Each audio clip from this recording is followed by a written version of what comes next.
Testing 1, 2, 3. Okay, good. All right, so might be a little bit loud. Are we too loud, or is that just right? It's okay? All right. So we're going to do, do 15 minutes more on Hillman's reflections on the origins of archetypal psychology in his own life, and then we'll start in on revisioning. Hillman points out that the origins of psychoanalysis and of Jungian psychology were communal.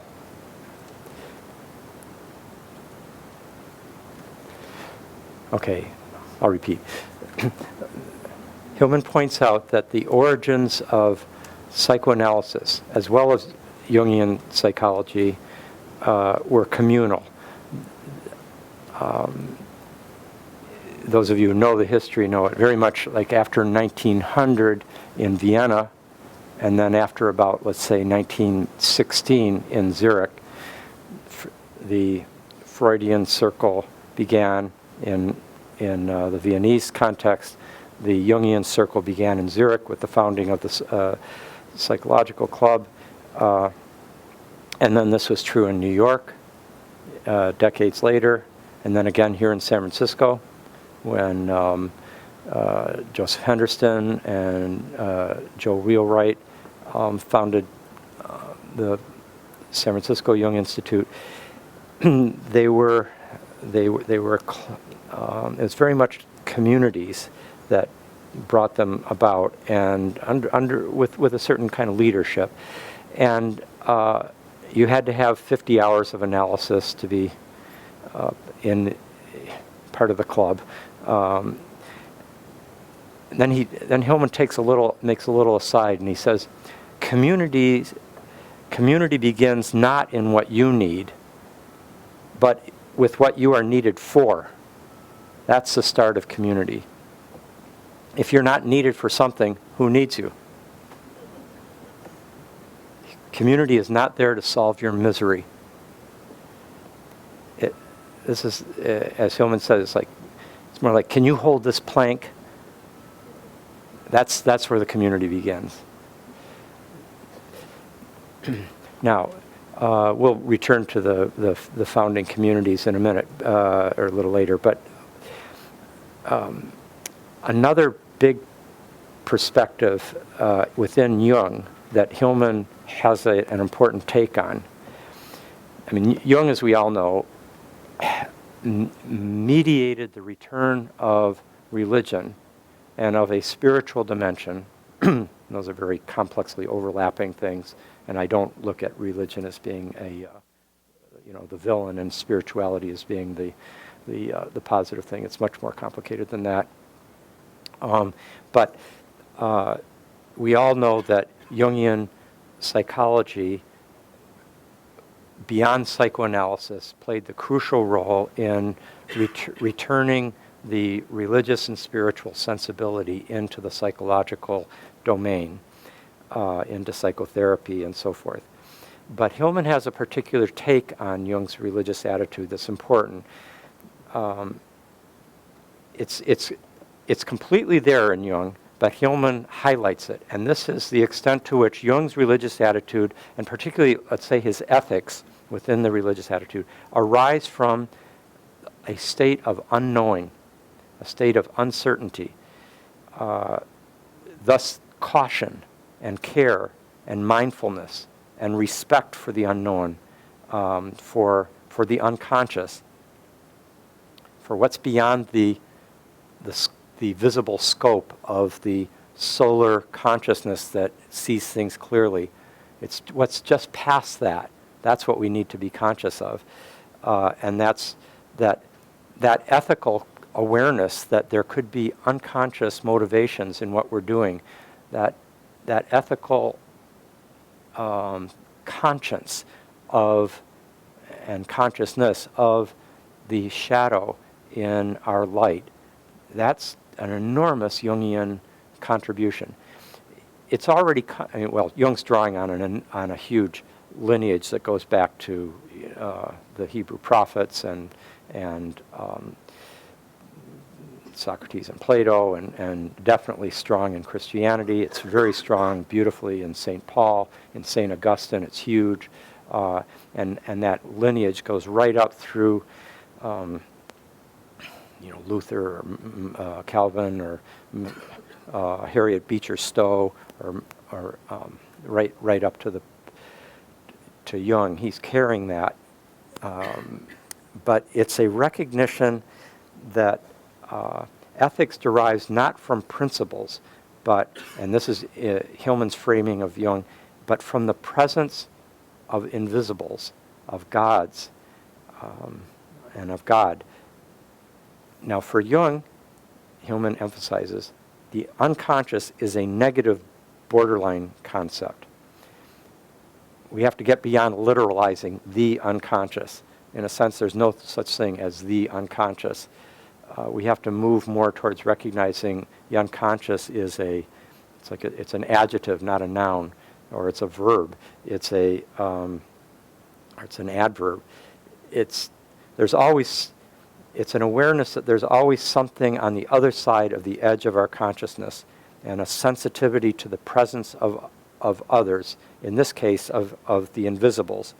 Now this can broaden out to that greater sort of post-colonial, postmodern, multicultural awareness that has taken so many forms in our lifetimes, of the awareness of the other, that subverts the totalizing egocentricity of the, let's say, Eurocentric, patriarchal, white, male, adult, rational self.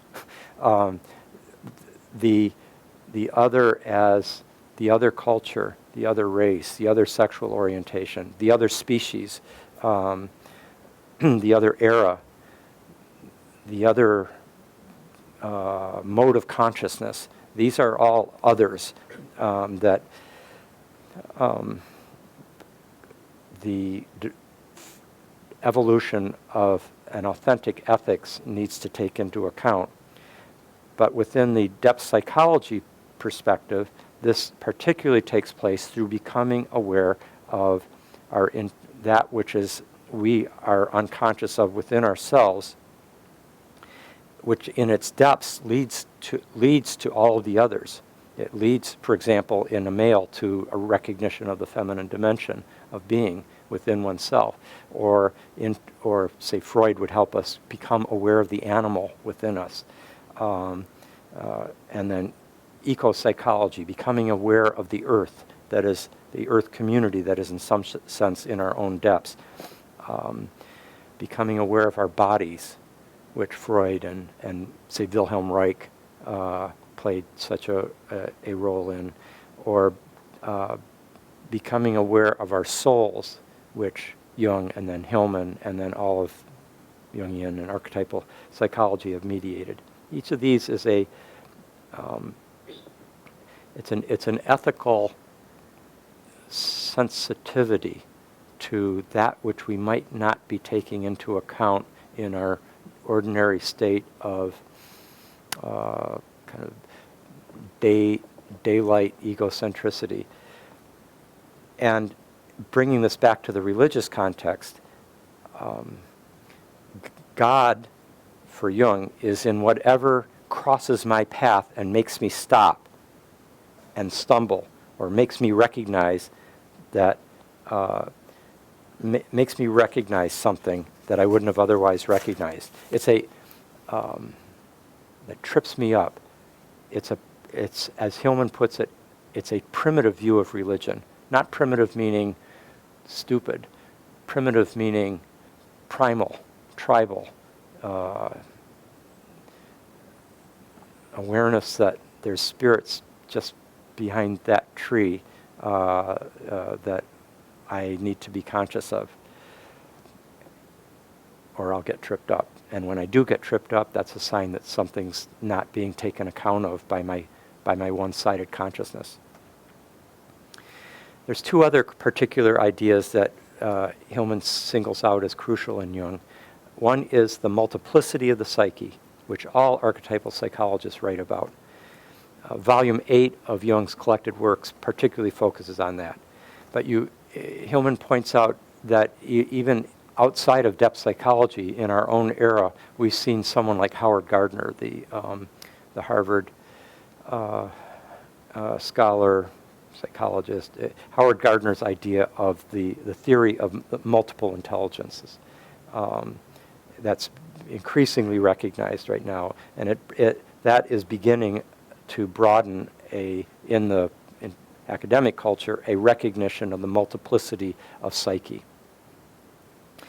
Also, there's and this is a point I never really would have seen if Hillman hadn't put it this way about Jung. He says, for Jung, the psyche, he's more interested in the structural rather than the dynamic in the psyche. I would have thought, well, there's something so dynamic about Jung and about archetypes, and Hillman's so dynamic. Freud's the more staid thinker, more rigid.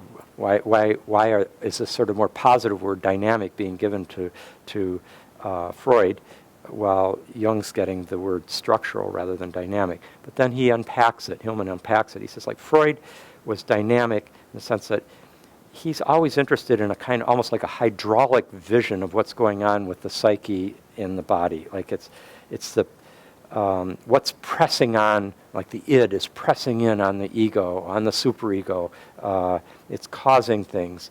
It's by contrast, Jung is more into complexes. He's not so much into the developmental as Freud was. Jung's more into like the map. What's the dominant archetypal complex? What's recessive at any moment? What's dominant? But it's not so much focus on a dynamic narrative as we see in Freud and psychoanalysis. And in that respect, I'd say, this is just my sense of it, Freud is a brilliant storyteller. Like he really writes great case histories in a way. He's kind of like Darwin in that way, or Oliver Sacks. He tells a story about this case that you read in the same way that you'd read Sherlock Holmes' story. It's got a kind of dynamic narrative drama to it. That's not so much the case with Jung.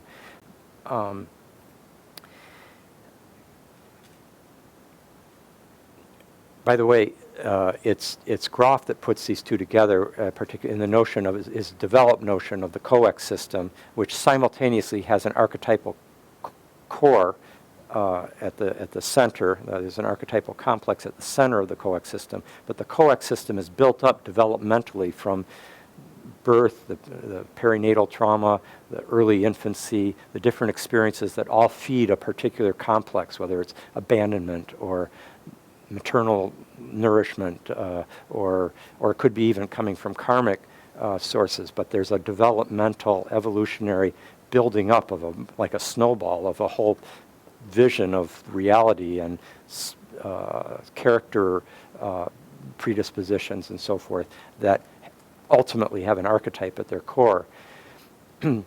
Groff's notion of this comes very empirically through people doing very deep experiential psychotherapy, through LSD therapy, and where people just start bringing up spontaneously recovered memories and be reliving them in a non-ordinary state of consciousness that kind of unpacked the present complex through a series of deeper and deeper biographical and then even prenatal and archetypal collective ancestral experiences that feed into it. So that's where you get the kind of combination.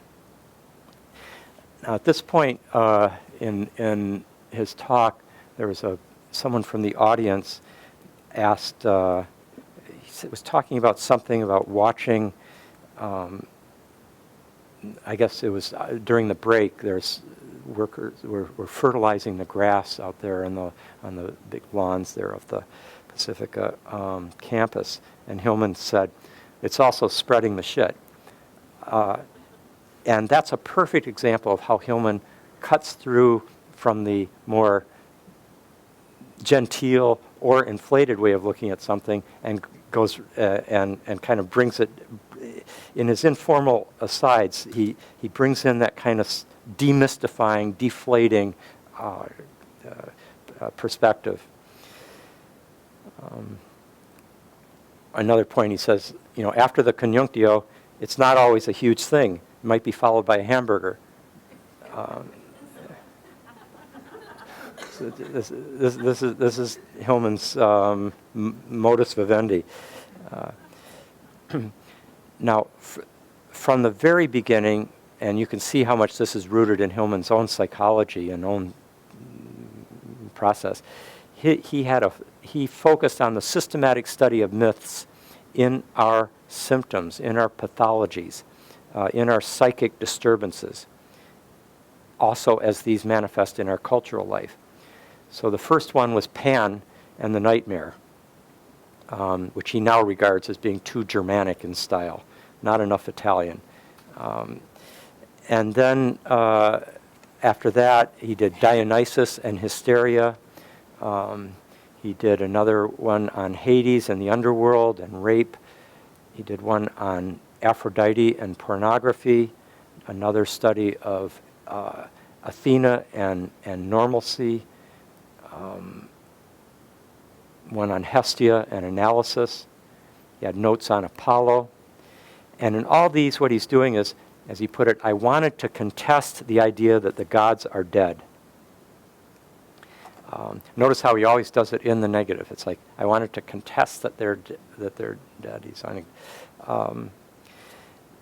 but he, at the same time, recognizes and wants people to guard against the inflating potential of seeing gods in any disease in a kind of literal way. He says, I don't get along with people. He gives as an example something that really bugs him, is the person who says, I don't get along with people because I'm special, or I don't get along with people and so I must be special, or my headaches are because I'm a shaman. That drives him crazy. It's just for him, that's similar to the literalization of the unconscious. Like, the unconscious told me I should do this, or I threw the I Ching and the unconscious told me that he hates that kind of literalizing, simplistic approach to the psyche. Just a little bit more on the community that gathered around him. I don't even want to say gathered around James, because in some ways he was in it. They were there together, but he certainly became, I think, a kind of first amongst equals. This is in the late 60s, early 70s in Zurich.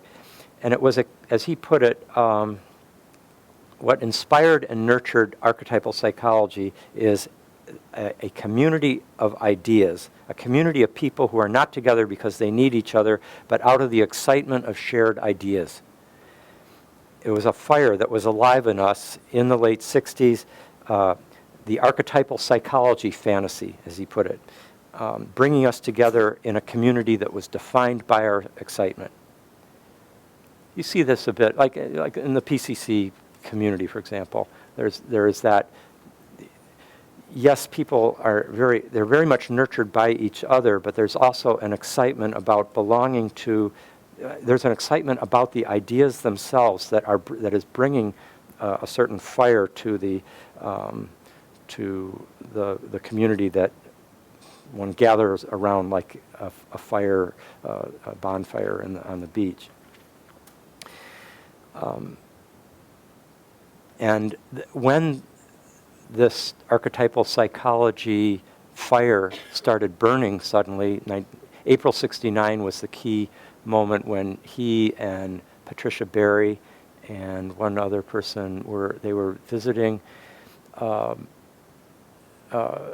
London, the Warburg Institute, and they just kind of had this revelation of the imaginative soul tradition that was at the heart of Western culture, in the icons there, in the manuscripts and so forth. And they came back to Zurich with inspired. That period there in the spring of '69, really 68, '69 more generally, was a period where many things were being born at once. You know, I mentioned like transpersonal psychology is born then too. Radical feminism, radical ecology comes out of that period. You know, the Woodstock Nation, the moon landing, the making of the countercultures, Theodore Roszak's book. The internet is first, literally has its first manifestation. It was that, as well as all the university campuses in the world going into protests and strikes and so forth. And it was gripping different people in different ways. And in this particular context, in Zurich, it became the archetypal psychology community. But it was a community that very much was aware of predecessors, as runs through revisioning psychology, and how he keeps giving these kind of litanies of people who have, going back to Heraclitus, back to Plato, to Plotinus, to Ficino, to Vico, to Freud, to Jung, to the Romantics, Coleridge, etc. He's drawing a lineage that were very important to them. And he, in a concrete way, he says, this is the importance of having busts in one's room. You know, like the bust, there's a Rembrandt painting of Aristotle contemplating the bust of Homer. It's a beautiful painting. But, or if you go, there, in certain scholars' studies, you'll see the bust of a revered ancestor, or visiting the graves of. There's another Hillman idea of like the importance of visiting the graves of the poets we translated.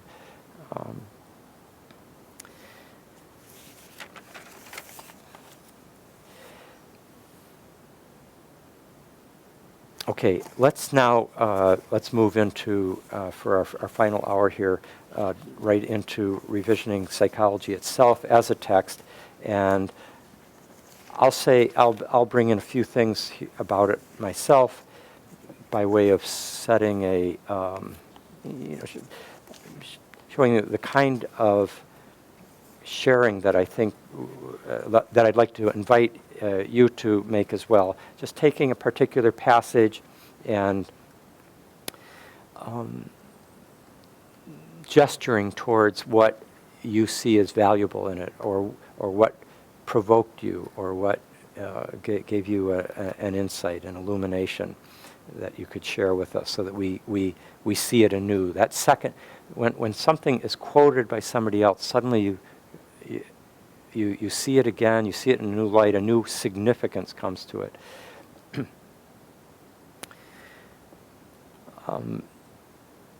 One of the things I especially value about the introduction to begin with is that marvelous way in which he has first of all, it's a kind of tour de force. Within the very first few pages, he makes a daring attempt to define or understand or gesture towards the meaning of soul. Wow. And then he does the same thing with archetype. Two of the most kind of elusive ideas or realities that one could, and he sheds light on them in such a remarkable way. Look at the great description of soul, where he gives first 4 qualifications. Let's see, this would be on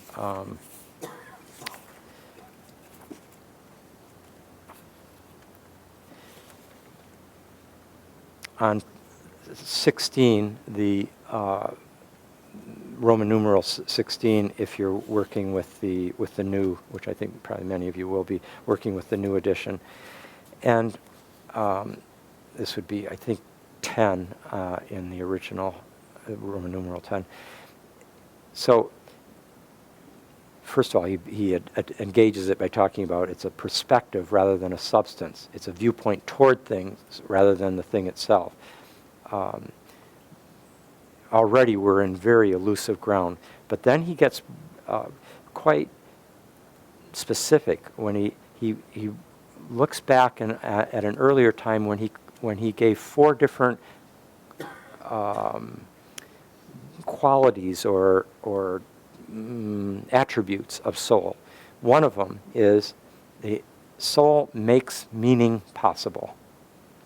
Secondly, it makes events into experiences.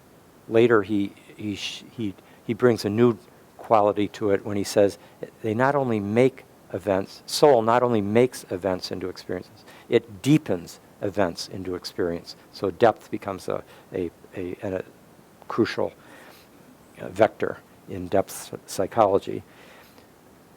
Third, soul is communicated in love, and soul has a religious concern, and its significance in love or religion derives from its special relation to or with death. These are extraordinary insights into the nature of soul. And then in general, he says it's the imaginative possibility in our nature that's capable of symbolic, metaphorical, reflective, speculative experience that we find that manifested in the image and the dream and the fantasy. And then look at all the ways throughout this, from right at the beginning, and really on every page, there's always quite arresting images that he uses. Think about that image that he gives right at the beginning about, he quotes from the Spanish philosopher and essayist Ortega y Gasset. Why write if this too easy activity of pushing a pen across paper is not given a certain bullfighting risk, and we do not approach dangerous, agile, and two-horned topics? I mean, right away, Hillman's there at his desk, in a study, but he's the bullfighter, he's the matador, he's dealing with a life and death urgency, with a dangerous two-horned, see how even there, the two-horned topic, the paradoxes, the ambiguities, the polarities that he's constantly having to negotiate, and where it's dangerous to work with them because, he's provoking, he's the heretic, he's saying things that are not being said, even specifically not in the psychology profession. Even in his own particular school of psychology, he was the heretic. And that school of psychology, Jungian psychology, was itself heretical in the psychological profession. And psychology itself is heretical in the modern project, even though it is such an outgrowth of modernity and necessary to the modern. It's in some respect that which is undercutting the modern ego's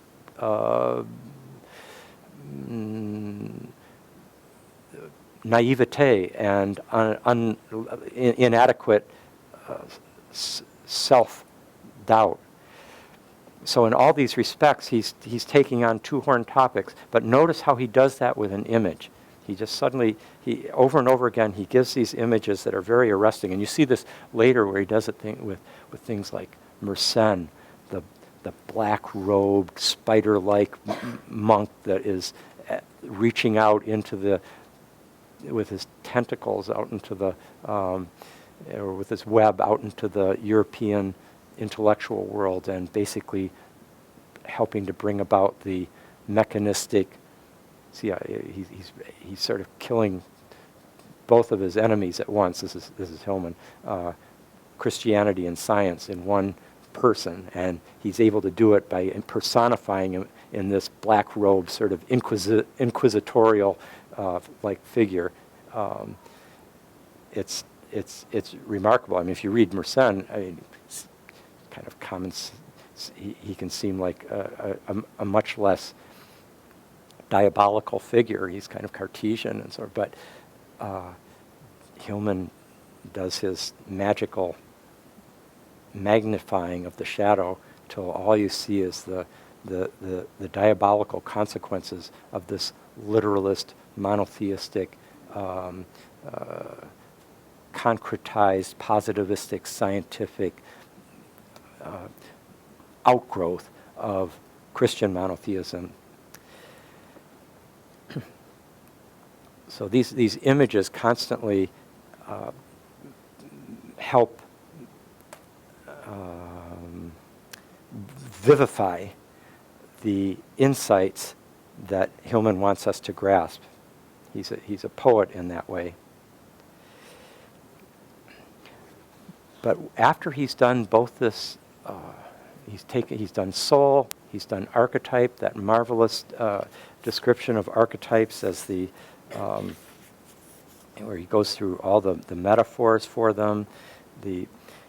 He's packing so much erudition in each sentence when he talks about how difficult it can be to grasp what archetypes are because they are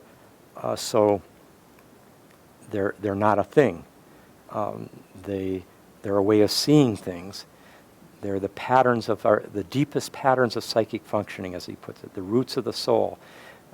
But then watch what he does when he says, all ways of speaking of archetypes are translations from one metaphor to another.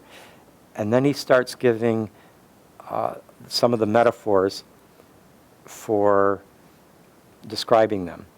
Immaterial potentials of structure, like invisible crystals in solution, or forms in plants that suddenly show forth under certain conditions. Well, that's a Jungian metaphor, but it's one that is drawing from, like in the forms in plants, is straight out of Goethe's notion of archetype, and specifically using that term, archetype.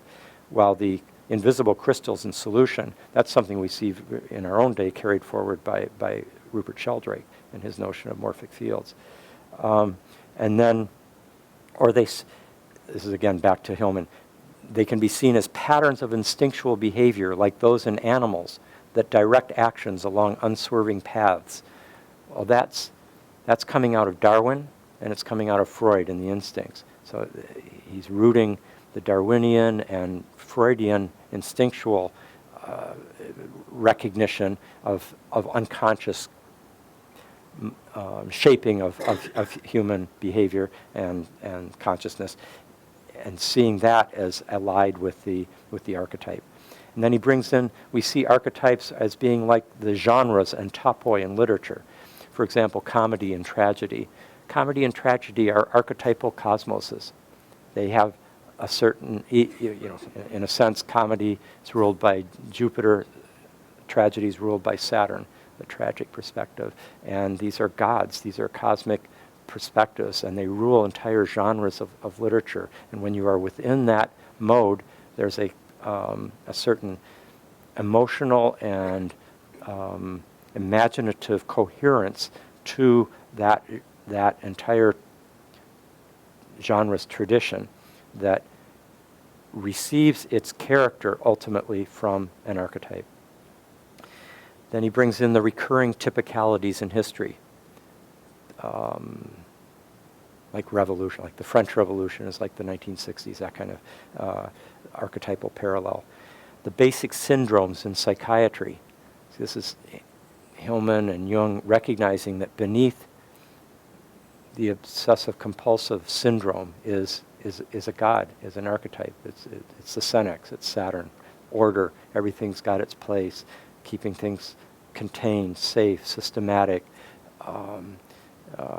careful, controlling.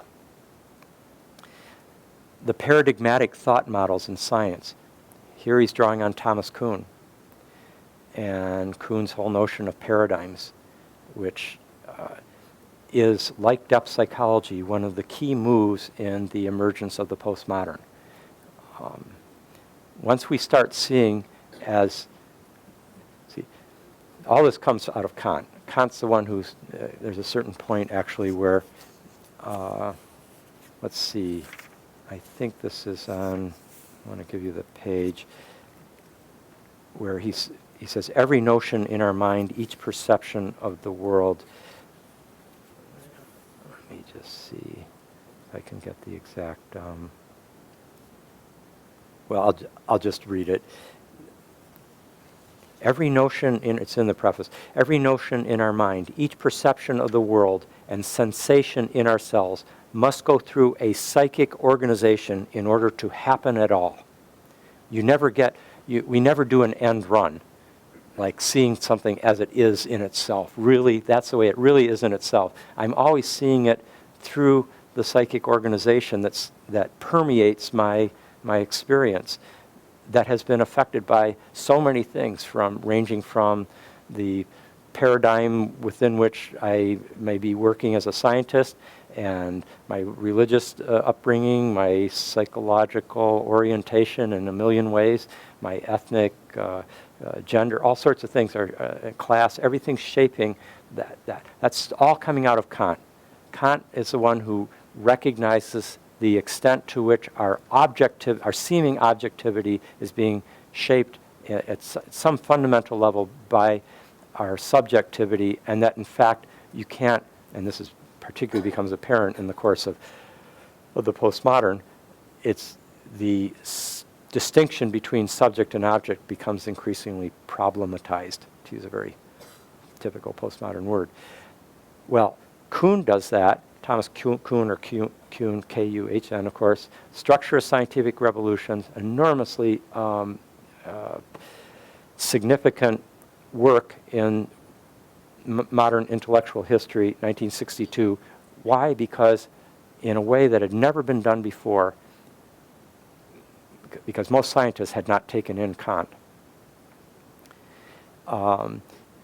In a way that had never been done before, through very careful analysis of the history of science, Kuhn showed that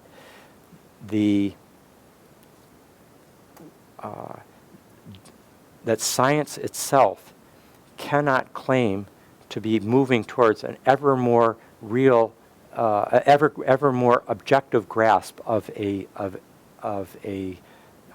external real truth, but that the very facts upon which we are building our theories are constituted by invisible paradigms that shape what we even can see, and that two scientists living in different scientific communities or in different eras are in some respect, in a fundamental respect, living in two different universes. And as soon as one starts seeing that we are always seeing through lenses, as it were, invisible contact lenses, which are the paradigm that we've inherited from our scientific education, Thomas Kuhn said, the education of a physicist is not unlike the education that one would receive within dogmatic theology. And he was a conservative scholar in his own way. As soon as he makes that move, and Hillman is alluding to this when he makes this statement about the paradigmatic thought models of science, that these are like the archetypes. That relativizes science's claim to be the superior, or perhaps exclusively valid, mode of cognition in the modern era. It's an enormous move. It relativizes science's claims to superiority, and it becomes a much more complex relationship to truth, data. The whole history of science gets unpacked in a new way. So Kant, Jung, Hillman, Thomas Kuhn, they're all doing something very, very similar in serving this relativizing of the claims for objective knowledge that that the modern self can lay claim to. And then he ends, but one thing is absolutely essential to the notion of archetypes: their emotional possessive effect, their bedazzlement of consciousness so that it becomes blind to its own stance. By setting up a universe which tends to hold everything we do, see, and say in the sway of its cosmos, an archetype is best comparable with a god, capital G, and every time Hillman capitalizes God, or the gods, that's more important, every time Hillman capitalizes gods, and he does throughout this book, he is subverting the claim to exclusive godhood that the monotheistic Judeo-Christian tradition would assume. And gods, religions sometimes say, are less accessible to the senses and to the intellect than they are to the imaginative vision and emotion of the soul. Now what Hillman does after having made these, from my point of view, remember, he's the one who brings in soul more or less single-handedly as a term into psychology in the 60s and 70s, and he illuminates it with these quite elegant and eloquent descriptions. And then he does the same thing with archetypes, probably as well as it had ever been done at that point for either of those terms. And then that turns out to be just his preface. That's just a kind of introduction before he's really going to stand up at the podium of the kind of Renaissance platform that he's about to ascend to give these four big lectures, these four parts of revisioning psychology. And he in that amazing final paragraph, before he gives the little acknowledgments to the people who did the editing and help with the index and so forth, before he does that, he rises to this kind of rhetorical grandeur in that last paragraph where he says why it is necessary to sally so far forth. He's always being poetic. Sally so far forth with this alliteration, and take on so many comers will, I hope, become evident in the course of reading. Psychology has no limits when it is true to the limitless soul that Heraclitus envisioned. But then watch what he does with this move where he's defining what he's not going to do. Although to revision psychology means that one must range widely, I have not gone east. I've not gone primitive. I've not gone animal or gone off into the future or on my own private inner voyage. These are very strong statements that he's contrasting within that much of the world of psychology and of the culture and counterculture of his time. Remember, this is the early 70s, and he's distinguishing he's doing something. You have to remember how at that point, and CIS is very much reflective of this tendency, the tendency was to have a kind of soul and womb envy of the East from the Western perspective, that we were stuck with the soul impoverishing vision of positivistic science on the one hand and an oppressive church or monotheistic tradition coming from Christianity and Judaism. And by contrast, the riches of Hinduism and Buddhism and Taoism seemed like by comparison, such a rich source of spiritual nourishment, a light out of the darkness that we were constricted by here. Esalen and CIS are two of the places, but that pervaded the whole counterculture. But Hillman says, I'm not going east. And also, I haven't gone primitive. This is his typical, he said he's not going to do indigenous, tribal, shamanic, but he puts it in a term that's slightly or even explicitly derogatory as a little way of saying, that's his rhetoric. Gone animal, okay, like Reichian bioenergetic release or something like that, or gone off into the future, or on my own private inner voyage. like the acid trippers or whatever. All this he's walling off, and instead he's going to like the high culture, imaginative, literary, spiritual, romantic, Renaissance, Greek tradition. Like that was a move that nobody was really doing back then. I mean, there were some Norman O'Brown, Owen Barfield, his fellow members of the mafia of the metaphor, as he put it, were certainly doing something along this line. But this was some other level of authority was taking over in Hillman as he gets to the throughout this book. But as he gets to this climax of the preface, and he says, "This book has the geographical, historical, and religious limits of our Western tradition, which issues forth here and now into the amazing soul questions of today." Now, with that statement, you get the sense that he's aware that he's not only connecting himself to a tradition, he is that tradition living in him, and what he is about to say is not just him saying it, it's the tradition saying it. And he's right. And he immediately backs down from that potential inflation because he's so psychological. He's the first one to see that he's probably a jerk at any. Well, he might not be the first one, but he's pretty quick to recognize that he's got a constant self-critical, psychological reflexivity going on in his interior world, and that's part of the beauty of his neurosis, as it were. And so he immediately steps back from that. He keeps the same level of nobility. He keeps the same level of high Renaissance declamation.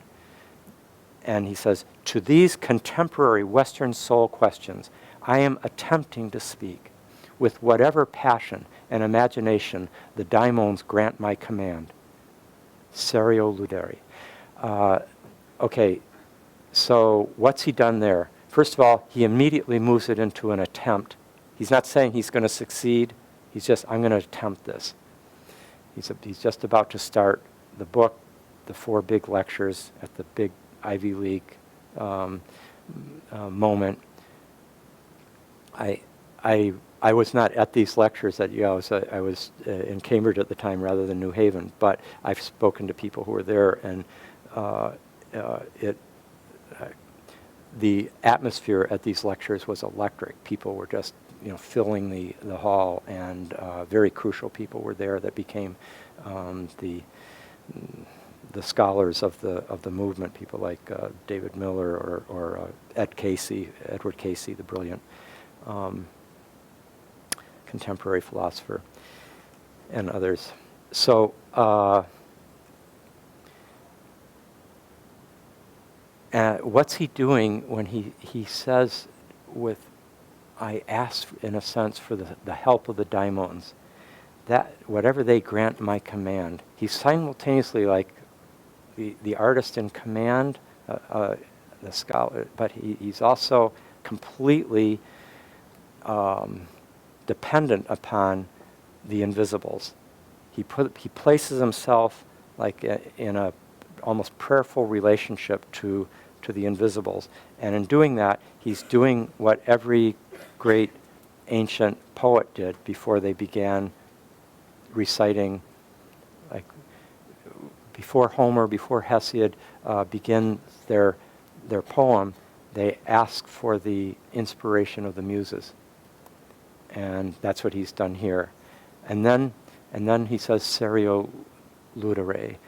That's to play seriously. Serio, seriously, ludo, I play. To play seriously. It's a Renaissance term, phrase, kind of like make haste slowly. That's another one, festina lente. Both of those are great examples of the Renaissance delight in wise opposites that are together.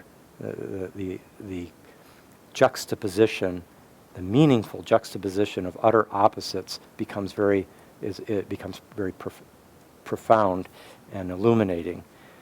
And when he says that, he's harking back to, see, he's saying, this is very serious, but it's also, there's going to be a certain amount of playfulness here. There, the wit, the saying something that he'll take back a few sentences later.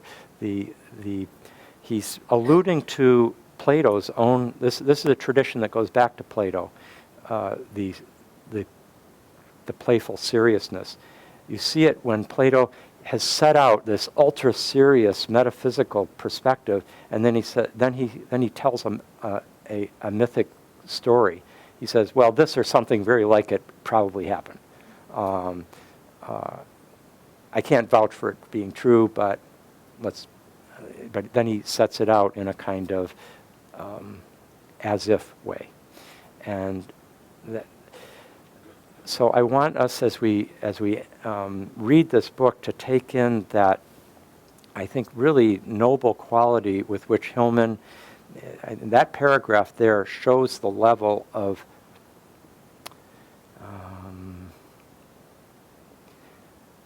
cultural and spiritual nobility to which Hillman is aspiring.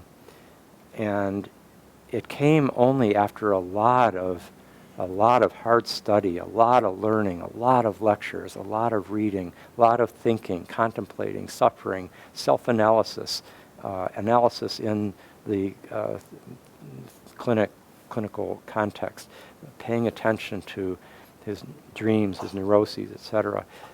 And from that came this ability to sense that something was going to come through him, and what was going to come through him came from all these little scraps of paper that he'd written on and collecting them here and there, and then he weaves them together into this coherent presentation. Okay, so who's got something they'd like to share as a cool sentence or passage that we might give a little attention to? Anybody? Please, Claire. So on page 9, where he's talking about in the section "The Soul of Words." Be sure to talk loud enough so everybody can hear in the room. In the section "The Soul of Words," in my version it's page 9. Mm-hmm. I think this is for the pagination is same all the way through for the main part of the book. As soon as you get into the Arabic numbers, it's the Roman numerals only that were off because of the added preface. So yeah, a lot. I'm looking at the third paragraph from the top, and in my margin notes I have, oh, I love this and I hate this too. But he's talking about, he says, even psychotherapy, which began as the, quote, talking cure, the rediscovery of the oral tradition of telling one's story, is abandoning language for touch, cry, and gesture. I thought of like Esalen encounter groups and Gestalt groups. We dare not be eloquent. To be passionate, psychotherapy now says we must be physical or primitive. Such psychotherapy promotes a new barbarism.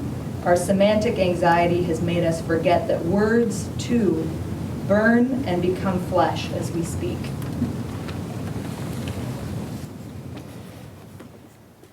That's a perfect Hillmanian passage, and your response to it, I think, is perfect too. It's, this is Hillman. He just that's so right on, and it's so problematic in another way. And go ahead. You want to talk a little bit about it? I had immediate resistance to it in terms of, what about embodiment? What about the body? What about experience? Of course, again, being at CIIS and connected to Esalen and what have you. And then also a huge, sort of begrudging attraction to his, especially that last sentence about words too burn and become flesh as we speak. Yeah. I really, you don't hear that perspective as often. It's like, oh, you're too heady, around here. Oh, you're stuck in your head, or, words are just communicating this sort of cut off reality. Right. So both sides of that, it was very provocative. That's great. In a sense, what he's doing is he's reclaiming the nobility of the poetic dimension of words, and that words can speak soul and carry soul and can transform soul. That language isn't just a desiccated head trip. Let me make a suggestion about I think I was tended to do this all along with Hillman, but it took years before I kind of realized that this was why I was able to read Hillman and enjoy him so much, even though I disagreed with half of what he says, often agreeing with the same sentence as well as disagreeing. I was able to tease it out by recognizing there's a great, very wise statement by the British philosopher John Stuart Mill, great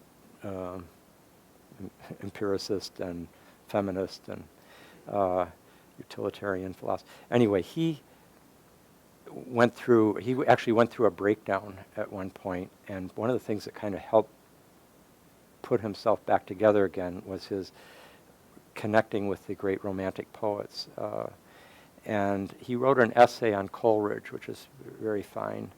And in that essay, he says this one sentence, some of you may have seen, I've quoted it in another context, where Mill says, I'm paraphrasing, but it's pretty close to his exact words. He says, in all intellectual debates or philosophical debates, both sides, both parties, tend to be correct in what they affirm and wrong in what they deny.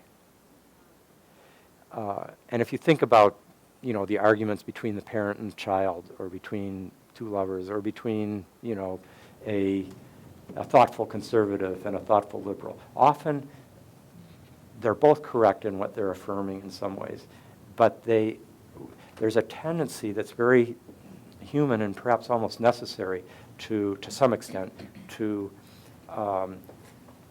empower one's point by depriving the opposing point of view of some of its authenticity, repressing a certain validity in the other truth or in the other perspective. And in this case, watch how Hillman is, I think, rightly reclaiming the angelology of words, as he puts it, the nobility of language, the soul value of language and the talking cure, etc. Now, and at the same time, he takes all these other things that are happening within psychology and psychotherapy, which Esalen was a real kind of hotbed of, and laboratory experiment, where Gestalt and Reichian bioenergetic work and embodied the focus on reconnecting with the body and on getting beyond just verbal exchange in a therapeutic context and getting into an experiential place where it might be pre-verbal, it might be subverbal, or certainly nonverbal. And you hear John Lennon singing Mother in that first song of his first solo album, and he moves into the primal scream that he'd been doing primal therapy with Arthur Janoff, and that represented a whole.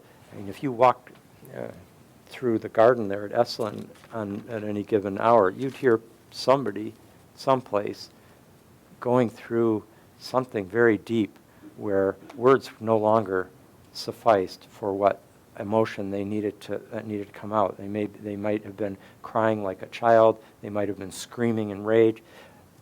And if that took over with a kind of authenticity that was beyond the control of the verbal ego, as it were, a potential for transformation and psychological healing was truly there. And Hillman is negating that possibility, partly, I think, because it's not something that he successfully explored. I don't think he knew it. And one day, around 1980, one of the first times he visited Esalen, and he and I were walking through the garden, and you could hear, no, he just talked about, he said, when I walk sometimes from my room and go by a meeting room, and I hear these, I think in this particular case, it was a group that was practicing some kind of getting in touch with the body and the feelings, and maybe doing some kind of group noise making that Hillman just thought was so, ludicrous and laughable. And he says, don't they know that this is what he said, he's like, the transformation of the soul, it comes from heaven down into the body. It comes from heaven into earth. It's like as Plato said. And he said that, and then, a few years later, he's just saying, it's coming, it's like you got to be in the body and not go off into this sort of spiritual transcendent. He can play both sides depending on how he's feeling. But at that moment, I don't know if I mentioned this last week, I think I did, that he wrote that book called, co-wrote it, called We've Had 100 Years of Psychotherapy and the World's Getting Worse. That was the title. He and Michael Ventura wrote it. And I think one reason he could make that statement, and it's a very strong diatribe, as it were, a critique of psychotherapy for various reasons. But one reason and a big thing is that he's feeling that it needs to, psychology and psychotherapy needs to get out of the consulting room, out into the culture as a whole, into the civilization. He says we're like there's another lecture he gave with Theodore Roszak in the East Coast in the early 80s. He said, no, late 80s. He said, we're like our civilization's like one big ship. And in this ship, people are go into this little tiny room with no windows and closed in, and just two come together at a time, and there's a lot of crying and talking about things, about one's life. And meanwhile, on this big ship, it's moving fast through uncharted waters, and the captain doesn't really know where it's going and can't really see very far. And the name of the ship, I don't know, it could be something like the Titanic. And meanwhile, psychology is focused on what's happening in these tiny little, encapsulated rooms where one person at a time is, talking about their troubles or crying about them or whatever. Now, see how he's caricaturing, but it's a very vivid image. And I think one reason the psychotherapy that he's talking about doesn't have that primordial, basically the kind of primal transformation that takes place in an ayahuasca journey, that takes place in shamanic rituals and rites of passage and death rebirth mysteries of the archaic era. And Hillman's kind of out of touch with that. What I urge us to do is to take this tremendous corrective because he's reacting to an equal one-sidedness on the parts of people who are saying, this is just, you guys are just doing head-tripping, like language, talking, getting a degree in college. This is all so, either narrow or oppressive or head-tripping and out of touch with where things really are. By that's a one-sidedness too. And so he reacts with a kind of one-sidedness that I think in the course of his life he tends to modify. So that's a superbly characteristic passage, and your response to it is really great too. You had your thought or a passage to share? Yeah. Yeah, I have a bunch, but I think the one I'm going to go with right now is on page 23, like 4 paragraphs down. Let's see. Start. To live psychologically means to imagine things. To be in touch with the soul means to live in sensuous connection with fantasy. To be in soul is to experience the fantasy in all realities and the basic reality of fantasy. Which page were you on? 23. Oh, 23.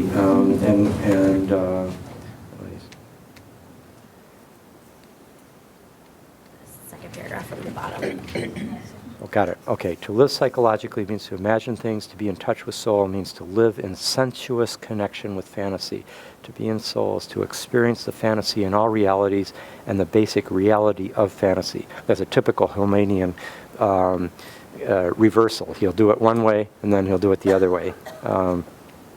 It's the fantasy, to experience the fantasy that's in all realities, because what we think is real is being shaped by an unconscious archetypal pattern, an imaginal structuring and permeating coloring of it, and at the same time to affirm the basic reality of fantasy. Does it? So what was your thought? Well, I love that he also phrases it as sensuous connection. I guess what, like, my just immediate reaction is like, wow, that's fun. Like, life is fun that way, you know? And I just think it's really, I love how inclusive it is of our experience. And I don't know, I mean, I've been kind of starting to do some dream work to a certain extent, and this has just kind of been a theme that's been coming up a lot, and how quick we are to discount aspects of our experience, especially in terms of image or, you know, the way that we frame things. And I feel like the more, for me, the more, like, you know, the more I cultivate awareness and kind of like an equanimity and the ability to notice how I conceptualize or imagine things. I mean, there's always this tendency to see that as, you know, constructed and therefore devalue it. Right. Whereas, I mean, the word fantasy, I think, is really why I'm so drawn to this particular sentence, because it's, I mean, fantasy and reality are usually such dichotomous things. Exactly. And this is like, you know. This is really in kind of the heart of Hillman's project, and he states it, he proclaims it in a way that is so typical, which is he takes a phrase that we would normally view as a derogatory phrase. You're just imagining things. And he says, to live psychologically means to imagine things. So he's reclaiming, he's making the sinner into the saint. He's making the deluded one into the one who's actually got a handle on things in a way that allows greater meaning, greater life, greater depth than the person who isn't in touch with their imaginings, their fantasy, etc. And again, this is part of that larger, I think, noble project of Hillman's, which is to and which is also part of the larger postmodern project, which is to reclaim that which has been marginalized, which you were just talking about, how we tend to see the Cartesian move is to say Descartes wants to affirm only that which is absolutely clear and distinct to our rational consciousness, to the thinking egoic self. And if it's got if there's emotion or fantasy, imagination, the body itself, all these things distort things. We want what's really, really rationally certifiable. That's the Cartesian move. And so a lot of the contemporary project has been to reclaim what was eclipsed, what was put out into the shadow, into the hinterlands, in that which was exiled from the civilized high culture. And he's doing this very well. That's a really emblematic passage. Thanks for that. Anybody else? Please. I was just curious, like, what archetypes influenced that? That being like a champion for the marginalized and wanting to Yes. deflate the ego drive or the Right. Well, Prometheus, the trickster who liberates the oppressed human from the imperial king of gods, Jupiter, Zeus, Zeus in the it's Jupiter in Shelley's poem Prometheus Unbound, because he uses the Roman version of Zeus. But in the original, you particularly see it in Aeschylus's play, his great tragic drama called Prometheus Bound. Prometheus is the god who champions the underdog, who at that point was the human beings. In Robert Bella's wonderful book on religion, the evolution, religion and human evolution, he points out in his long chapter on Greece and Greek religion that the way the Greeks described the gods' relationship to human beings was kind of the way the aristocratic nobility looked with scorn on the lower classes or the subordinate culture that had been conquered. That kind of hierarchical despising or looking with either indifference or pity to the extent that they got any attention. That's kind of how the Greeks understood the gods' relationship to human beings in many ways. And Prometheus represents a crucial mythic figure who stands out, who steals the fire from the heavens, gives it to human beings to liberate them, and that's the beginning of civilization, etc. That's one, the Promethean trickster liberator.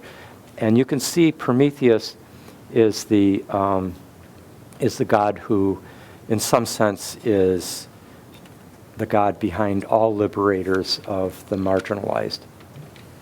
Karl Marx said Prometheus is the noblest saint in the calendar of philosophy. So now there's others as well, other gods, other archetypal principles.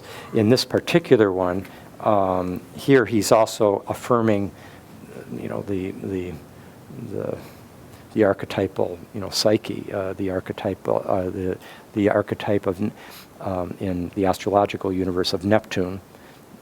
Neptune as fantasy, Neptune as imagination, Neptune as that elusive soul life that could be just despised as being nothing but illusion, nothing but projections and irrelevant subjectivity. All that's the Neptunian dimension, and he's championing that. Well, either next time we come together or the one after, we'll see. I'll bring for sure Hillman's chart next time, and then we might talk about it that time, or I might do it the following one, so after people have had a chance to look at it. Not that I'll be expecting you to understand astrology, but many of you do, and it would be kind of ridiculous not to look at his chart, because virtually every part of his work is a vivid reflection of his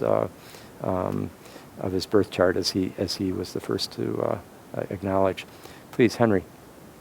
This novel move into the world of fantasies, I think, commits a fallacy there. Say that again, I'm sorry. I think there's a Hillmanian fallacy. Yes.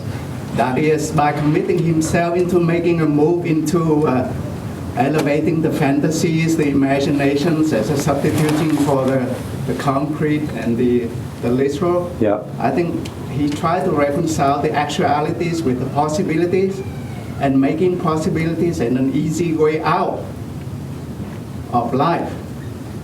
Because unpack that last part That's again. I think that's a weakness of the intellectual in general. You identify yourself with something that is out there, you cannot deal with it, and make it into a real, that is to bring you the possibilities, the potential, that is imagination and fantasies, into the life that is you cannot deal with it, and making it as an excuse. Let's see. I'm trying to, let's see, can anybody mediate or translate, please? Yeah, he's, you're saying that Henry. by setting himself in the world of fantasy, he is leaving behind the world of the concrete or the reality, but because fantasies, you're classifying them as possibilities, the world of possibilities, of potentialities. But my response would be that something that you imagine is already become, it's a real thing, it's already beyond the world of potentiality or possibility. A fantasy is an actuality, it's something that exists. It's not a possibility anymore. I don't know, that's my reaction. Well, there's two ways I could go with that. And I'm very sympathetic to the idea that there are numerous Hillmanian fallacies. But